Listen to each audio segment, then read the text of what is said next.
عنوان: خربوزوں کا کھیت اور ہوشیار بندر۔ منظر ایک خربوزوں کے کھیت کی مہم۔ کہانی: ایک دھوپ بھری صبح تھی۔ ایک تجسس سے بھرپور 7 سالہ لڑکا علی گاؤں کے کھیتوں کے پاس چل رہا تھا۔ پرندے چہچہا رہے تھے اور ہلکی ہوا کھیتوں کی لمبی فصل کو ہلا رہی تھی۔ تھوڑی ہی دیر میں علی کو ایک بڑا سا کھیت نظر آیا جو میٹھے، گول گول خربوزوں سے بھرا ہوا تھا۔ اس کی آنکھیں خوشی سے بڑی ہو گئیں۔ علی آہستہ آہستہ کھیت کے اندر گیا اور آدیر الفادیر دیکھنے لگا۔ وہ آہستہ سے بولا، واہ! یہ خربوزے تو بہت مزیدار لگ رہے ہیں۔ اس نے احتیاط سے ایک خربوزہ توڑا، پھر دوسرا بھی۔ خربوزے بھاری تھے لیکن علی بہت خوش تھا۔ اسی وقت اسے قریب کے درخت سے ہلکی سی سرسراہٹ کی آواز سنائی دی۔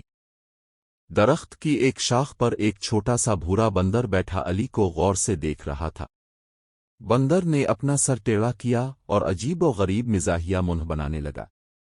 علی ہنس پڑا اور بولا، ہیلو چھوٹے بندر، کیا تم بھی خربوزہ کھانا چاہتے ہو؟ بندر ایک شاخ سے دوسری شاخ پر چھلانگ لگانے لگا اور بہت شرارتی لگ رہا تھا۔ علی سب کچھ بھول کر بندر کے ساتھ کھیلنے لگا۔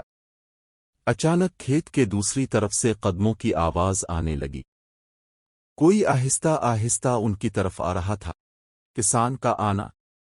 کہانی: قدموں کی آواز آہستہ آہستہ تیز ہونے لگی۔ تھوڑی ہی دیر میں خربوزوں کے کھیت کا مالک کسان وہاں آ گیا۔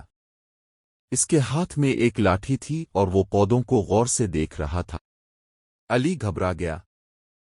اس نے آہستہ سے کہا، وہ نہیں، کسان آ رہا ہے۔ چالاک بندر فوراً سمجھ گیا کہ کچھ گڑبڑ ہے۔ وہ ایک ہی چھلانگ میں درخت پر اونچا چڑھ گیا۔